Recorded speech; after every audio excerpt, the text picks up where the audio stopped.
Welcome to today's Explainer, where we're diving deep into an incredibly fascinating ancient text called the Kevaddha Sutta.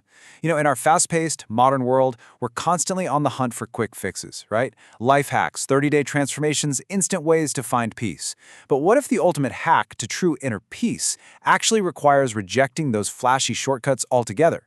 Today, we're going to explore the Buddha's ancient, step-by-step framework for genuine transformation. We're going to see what true magic actually looks like. So let's jump right into this. To really get this text, we first need to look at the setup. Picture a wealthy, bustling, ancient city called Nalanda. A layman named Kevaddha comes up to the Buddha with what honestly sounds like a brilliant modern-day marketing strategy. He basically says, look, Nalanda is booming. If you want to absolutely maximize your followers, just have one of your monks perform some flashy superhuman miracles. The crowds will go absolutely wild. Kevaddha is essentially asking for a viral sensation, right? He wants a massive display of power to win over the masses. But, as you'll see, the Buddha's response is completely counterintuitive. Here is our roadmap for today. First, we'll look at what a true miracle actually is. Second, the miracle of life transformation. Third, freedom from the 5 hindrances.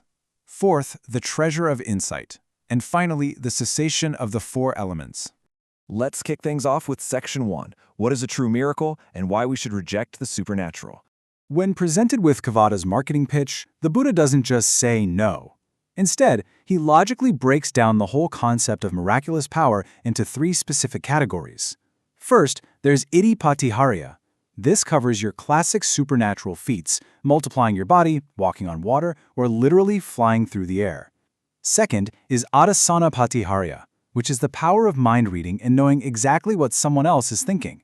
And third, we have Anusāsanī-pāṭihāriya, the miracle of instruction. This is simply teaching someone the actual practical path to liberation. Now here's the absolutely crucial point. Why does the Buddha outright reject those first 2? Well, he explains to Kevaddha that if a monk walks on water or reads minds, a skeptic in the crowd is just going to wave it off. They'll say, oh, come on, that's not spiritual power. That's just the Gandhari charm for flying, or the Manika charm for mind reading. They're just going to view it as cheap street magic. It doesn't actually change the observer's heart in any meaningful way. But that third miracle, the miracle of instruction, that one is undeniable, because it literally rewires a person from the inside out. Moving right along to Section 2, the miracle of life transformation and structuring the path. So, if the only true miracle is the miracle of instruction, how do you actually perform it on yourself? Well, the source text lays out a beautifully systematic 3-step instruction manual for ultimate inner peace. It's a strict progression. Step 1 is sila, morality or ethics, which is all about cleaning up your outward behavior. Step 2 is samadhi, or concentration, which focuses on purifying the internal mind. And step 3 is panya, which is wisdom or profound insight. The catch? You cannot skip steps. You have to build the foundation of behavior to calm the mind so you can finally see reality clearly. Let's zoom in on that very first step. Ancient morality, or sila, was incredibly specific. I mean, sure, it includes the basics like no killing or stealing, but the minor, middle, and major moral codes strictly forbid things like hoarding wealth, engaging in political gossip, or even acting as a messenger for kings. Monks were totally forbidden from gambling. Even playing 8-road chess was outlawed. There was absolutely no fortune-telling, animal astrology, or predicting eclipses just to impress people. They even had to avoid luxurious high beds and fancy cosmetic embellishments. And why does this matter to us? Because all of these rules were perfectly designed to disconnect the practitioner from worldly anxieties, petty disputes, and the constant hustle of social climbing. It creates a necessary baseline of quiet. Which brings us to Section 3, freedom from the 5 hindrances and visualizing the mind. Once that behavioral baseline of quiet is locked in, we enter the mind itself, the realm of concentration. And I absolutely love the vivid visuals the text uses here. The Buddha describes our psychological baggage, the mental hindrances holding us back, using some incredibly relatable metaphors. When you finally overcome these hindrances, the emotional relief is just immense. He says overcoming craving is like finally paying off a massive debt and becoming entirely debt-free. Dropping ill will, that feels like being cured of a severe, exhausting disease. Escaping mental laziness is compared to walking out of a dark prison cell. Conquering restlessness is like a slave finally becoming a freeman. And overcoming paralyzing doubt is like surviving a dangerous, foodless desert and finally stumbling into a safe village. The relief is completely palpable. And once that psychological baggage is finally dropped, the mind enters these profound states of joy and concentration known as the jhanas.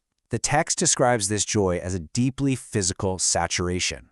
It's compared to a bath attendant mixing water perfectly into bath powder so that every single speck is saturated but nothing is dripping. It's like a cool, deep underground spring welling up, or a lotus flower completely submerged in a cool pond, just absorbing the water from its roots all the way to its petals. Finally, it all culminates in a state of pure equanimity, which is likened to a person sitting completely wrapped, head to toe, in a clean white cloth. Just complete, undisturbed peace. All right, let's look at Section 4, the treasure of insight and unlocking true power. With a mind as totally still as that cool spring, what can the practitioner actually do? This is where the text introduces the 8 knowledges. And remember those superhuman miracles the Buddha rejected earlier? Well, here's the crazy part. A mind this concentrated actually gains those powers.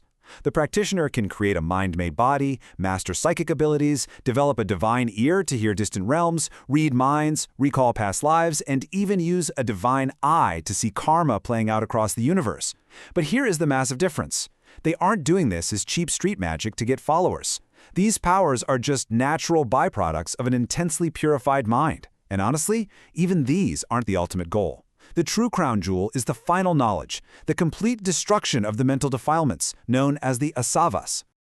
To explain this, the text compares this ultimate insight to a man standing on the edge of a perfectly still, crystal-clear mountain lake. Because the water is completely undisturbed by wind or mud, he can look straight down to the bottom and see the gravel, the shells, and the fish swimming clearly. That right there is the true miracle.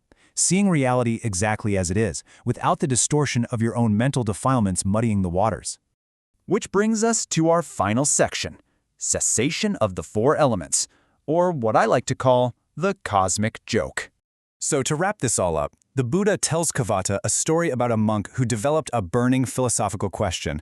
Where do the 4 great elements, earth, water, fire, and wind, completely cease to exist? It's a huge question. So, using his meditative powers, this monk actually travels to the celestial realms to ask the gods themselves. He starts with the 4 great kings. They don't know, so they send him higher up, to the Tavatamsa heaven to ask Sakka. Well, Sakka doesn't know either, so the monk keeps going higher through the Yama and Tusita heavens, climbing all the way up the cosmic ladder, until he finally reaches the absolute highest realm, the realm of the great Brahma. The arrival of the great Brahma is completely epic. He appears in a flash of brilliant light, boasting loudly, "I am Brahma, the great Brahma, the creator, the uncreated, the father of all that has been and shall be." The monk patiently listens to this whole speech and then asks his question, where do the 4 elements cease? Brahma just repeats his boast. The monk asks again. Brahma boasts again. Finally, after the 3rd time, Brahma physically grabs the monk by the arm, pulls him aside and whispers, "Look, my angels think there is nothing I don't know, but honestly, I have no idea. You made a huge mistake coming all the way out here. Go back and ask the Buddha."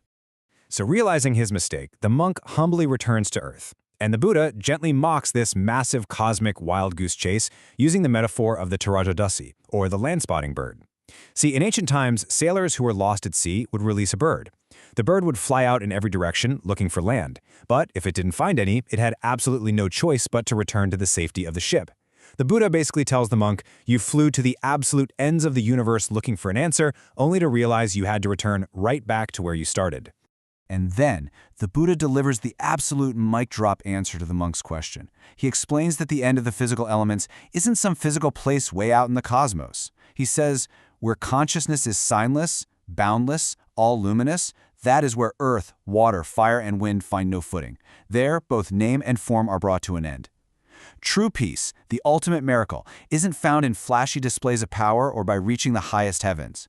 It's found right here, in the luminous, unattached nature of your very own purified consciousness.